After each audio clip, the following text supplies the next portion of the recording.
সকল রেকর্ডীয় খতিয়ান বাতিল ঘোষণা করা হলো। এখন থেকে শুধুমাত্র একটি রেকর্ডীয় খতিয়ান দ্বারাই সম্পত্তির মালিকানা নিশ্চিত করা হবে, কিংবা ওই একটি মাত্র রেকর্ডীয় খতিয়ানই প্রমাণ করবে সম্পত্তির আসল মালিক কে। তো চলুন আজকে আমরা এই বিষয়টি নিয়ে একটু আলোচনা করি যে আসলে কিভাবে এবং কিসের ভিত্তিতে এই সিদ্ধান্তটি নেওয়া হয়েছে। তো ভিডিওটি শুরু করার আগে আপনি যদি আমার এই চ্যানেলে আজকে প্রথম হন এবং আমার এই ভিডিওটি দেখে ভালো লেগে থাকে, আরো কোনো ভিডিও দেখার আগ্রহ জন্মায়, তাহলে আমাদের চ্যানেলটি সাবস্ক্রাইব করে রাখতে পারেন। আর যদি আপনি নিয়মিত আমাদের ভিডিওগুলো দেখে থাকেন, তাহলে বরাবরের মতো লাইক, কমেন্ট এবং শেয়ার করে আমাদেরকে অনুপ্রেরণা দিবেন। আমাদের এই ভিডিওর টপিকটি বুঝতে গেলে সর্বপ্রথম বুঝতে হবে আসলে রেকর্ডীয় খতিয়ানটি কি। রেকর্ডীয় খতিয়ানটি হচ্ছে জমির অনুকূলে মালিকানা প্রমাণ করার জন্য একটি ডকুমেন্ট। এই রেকর্ডীয় খতিয়ানের সৃষ্টি হয়েছিল ব্রিটিশ আমলে, যখন জমিদারি প্রথা বিলুপ্ত হয় এবং সম্পত্তি যেগুলো রয়েছে এগুলোর মালিকানা প্রজারা পেয়ে থাকেন কিংবা মালিকানা প্রজাদের সৃষ্টি হয়, তখন জমিদারি প্রথা বিলুপ্ত হওয়ার ফলে যে খাজনা, সেই খাজনা সিস্টেমটাকে ঠিকঠাক মতো আদায় করার জন্য ব্রিটিশরা একটি প্রথার উদ্ভব করে, সেটি হচ্ছে রেকর্ড। অর্থাৎ সম্পত্তিতে যে যেভাবে মালিকানা রয়েছে তাকে সেই সম্পত্তির অনুকূলে সরকার একটি ডকুমেন্ট দেয় যে এই সকল সম্পত্তি আপনি ভোগ দখল করবেন, এবং রাষ্ট্র যে নিয়মগুলো করে দিচ্ছে সেই নিয়মগুলো মেনে এই সম্পত্তির অনুকূলে যেটুকু খাজনা প্রদান করার প্রয়োজন সেইটুকু খাজনা আপনি ঠিকঠাক মতো সরকারকে প্রদান করবেন। এই সিস্টেমটাকেই বলা হচ্ছিল সিএস রেকর্ডীয় খতিয়ান, যেটি ব্রিটিশ সরকাররা তাদের খাজনা আদায়ের সুবিধার্থে তৈরি করেছিল। পরবর্তীতে এই সিস্টেমটাকে যখন গণতান্ত্রিক প্রথায় আনা হলো, তখন এটিকে দেখা গেল যে আসলে কার্যকরী ভূমিকা রাখে, তাই পাকিস্তান আমলে এসে এটিকে আবার সংশোধন করা হলো এবং এই সময়ে আরেকটি রেকর্ডীয় খতিয়ান আপনার শুরু করা হয়েছিল, সেটি হচ্ছে এসএ রেকর্ডীয় খতিয়ান।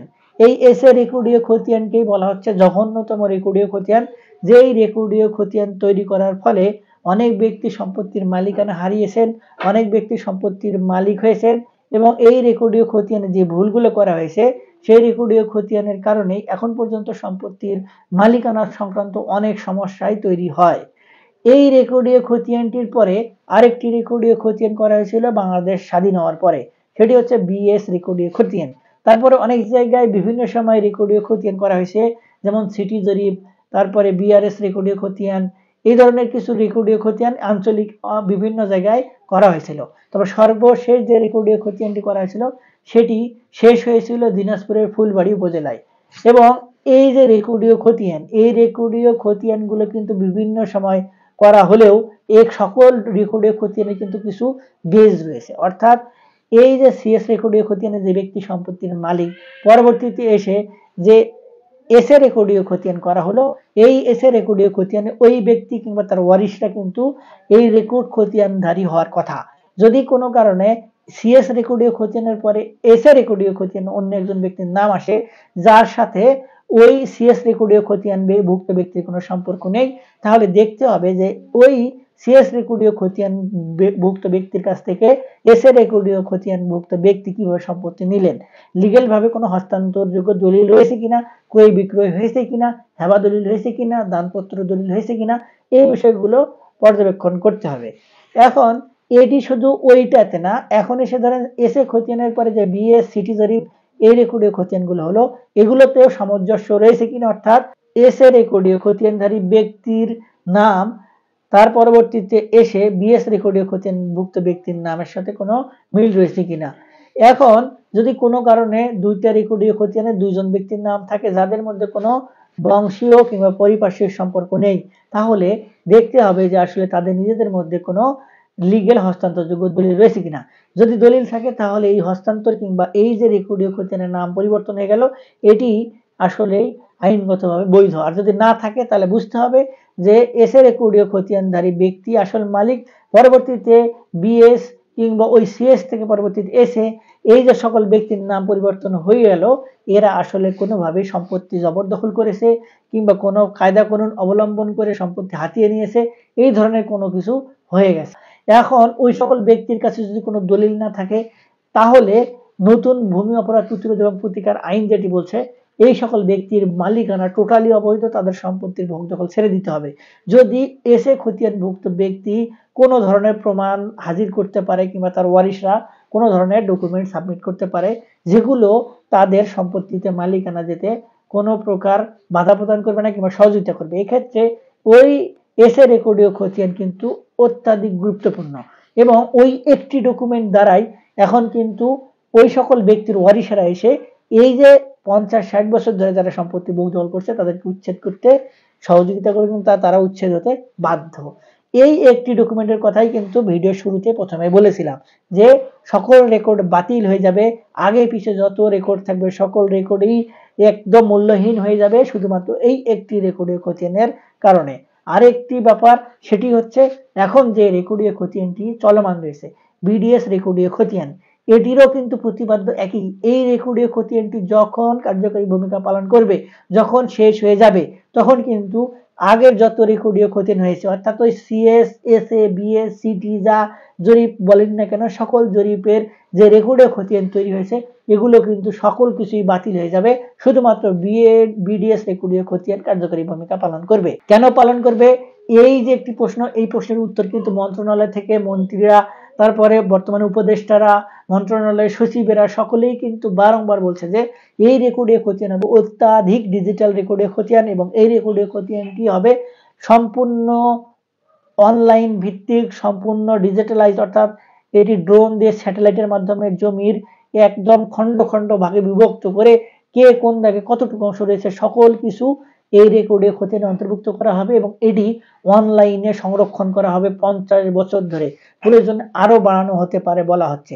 এখন যে রেকর্ডীয় খতিয়ানের করার প্রয়োজন হয় 30 বছর পর পর, এটি করার কিন্তু একটি কারণ রয়েছে যে জমির অনুকূলে সম্পত্তির মালিককে ঠিকঠাক মতো খাজনা সরকার পাচ্ছে কিনা, সম্পত্তি কত ভাঙাংশে বিভক্ত হলো, সম্পত্তির অনুকূলে জনগণ কতটুকু হলো, বিভিন্ন বিষয় থাকে। তো এই বিষয়গুলোর কারণে 30 বছর পর পর কিন্তু রেকর্ডীয় খতিয়ান হয়। এখন বিডিএস রেকর্ডীয় খতিয়ান হওয়ার ফলে যেটি হবে, যদি কোনো ব্যক্তি সম্পত্তি হস্তান্তর করতে চায় তাহলে তার নাম তো অনলাইনে রয়েছে, তাহলে যে ব্যক্তি সম্পত্তি গ্রহণ করবেন অর্থাৎ ওয়ারিশ হতে পারে, বিক্রেতা হতে পারে, তাহলে তারা কিন্তু যখনই অনলাইনে নামজারির জন্য আবেদন করবেন তখনই কিন্তু অটোমেটিক্যালি ওই রেকর্ডীয় খতিয়ানে আগের ব্যক্তির নাম কেটে বর্তমানে অ্যাক্টিভ লোক হিসাবে, সম্পত্তির ভোগ দখলকারী হিসাবে এখন যারা আবেদন করবেন তাদের নাম ওখানে অন্তর্ভুক্ত হবে এবং সম্পত্তি যখন হস্তান্তর করতে যাবে অন্য কোনো ব্যক্তি, তখন তাকে রেকর্ডীয় খতিয়ান ধরে দেখা হবে এই ব্যক্তি তো আসল মালিক না। এখন যারা আসল মালিক তারা ছাড়া কোনোভাবেই সম্পত্তির অনুকূলে এই যে সম্পত্তির হস্তান্তর এটি হবে না এবং এই যে প্রতারণা, সম্পত্তির অনুকূলে যে হস্তান্তর, অবৈধ জবরদখলকারী, এগুলো অনেকাংশেই কমে আসবে। তো এই যে বিষয়গুলো, এই বিষয়গুলোকে মাথায় নিয়েই কিন্তু বলা হচ্ছে যে এই বিডিএস ভূমি জরিপ যখন একবার শেষ হবে তখন নতুন করে আর কোনো ধরনের আগামী 100 বছরের রেকর্ডীয় খতিয়ান করার কোনো প্রয়োজন হবে না এবং ভূমি মালিকদেরকে কিন্তু স্পষ্টভাবে বলা হচ্ছে যে আপনারা যারা সম্পত্তির অনুকূলে দীর্ঘদিন ধরে আদালতে দৌড়াদৌড়ি করছেন, সম্পত্তির অনুকূলে আপনাদের ডকুমেন্ট রয়েছে কিন্তু সম্পত্তিতে ভোগ দখলে যেতে পারছেন না, তাদের জন্য এটি একটি সুবর্ণ সুযোগ হতে পারে যে এই রেকর্ডীয় খতিয়ানে আপনারা আপনাদের নিজেদের নাম অন্তর্ভুক্ত করতে যদি পারেন তাহলে আপনারা আপনাদের সম্পত্তি রেকর্ডীয় খতিয়ানের সূত্র ধরেই কিন্তু ভোগ দখলে যেতে পারবেন এবং রাষ্ট্র আপনাকে সহযোগিতা করবে।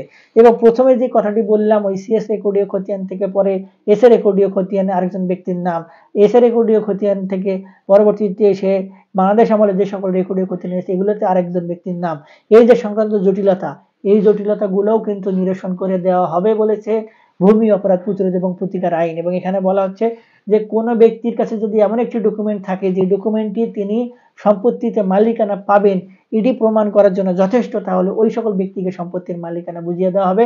অন্য সকল ব্যক্তি যদি 100 বছরের সম্পত্তি ভোগ দখল করে তাদের কাছে যদি বৈধ কোনো ডকুমেন্ট না থাকে তাহলে তারা সম্পত্তিতে ভোগ দখলে থাকতে পারবেন না। তাই বলাই যাচ্ছে যে এই ভূমি অপরাধ প্রতিরোধ এবং প্রতিকার আইন এবং যে বিডিএস ভূমি জরিপের যে নতুন থিম, এই থিম অনুযায়ী যদি কোনো ব্যক্তির কাছে এমন কোনো ডকুমেন্ট থাকে যে এমন কোনো রেকর্ডীয় খতিয়ান থাকে তাহলে তারা নিশ্চিন্তে ভোগ দখলে যেতে পারবেন। তাই ভিডিওর শুরুতে আপনাদেরকে যে বিষয়টি আমি বোঝাতে চেয়েছিলাম যে সকল রেকর্ডীয় খতিয়ান বাতিল, শুধুমাত্র একটি মাত্র রেকর্ডীয় খতিয়ান কার্যকরী ভূমিকা থাকবে কিংবা রাখবে, তাহলে আপনারা মনে হয় বিষয়টি বুঝতে পেরেছেন। আর যদি এই সংক্রান্ত বিষয় নিয়ে আপনাদের আরো কোনো কিছু জানার থাকে কিংবা বোঝার থাকে তাহলে আমাদের ভিডিও নিচে কমেন্ট বক্স রয়েছে সেখানে কমেন্টস করবেন, আমরা আপনাদের প্রশ্নের উত্তর দেওয়ার চেষ্টা করব। প্রথম থেকে শেষ পর্যন্ত যে সকল ব্যক্তি ভিডিওটি দেখেছেন তারা একটু হলেও কিন্তু বুঝতে পারবেন যে আসল ঘটনাটি কোন জায়গায়। জমি জমা সংক্রান্ত বিষয় কিন্তু অনেক কঠিন, অনেক জটিল। এগুলো বিষয় কিন্তু সহজে সকল বিষয়ে সবার কাছে বোঝানো সম্ভব না, সকলেই কিন্তু বুঝতেও পারে না। আজকে এ পর্যন্তই, দেখা হবে সামনে নতুন কোনো ভিডিওতে। ততদিন পর্যন্ত ভালো থাকবেন, আমাদের সঙ্গেই থাকবেন। ধন্যবাদ।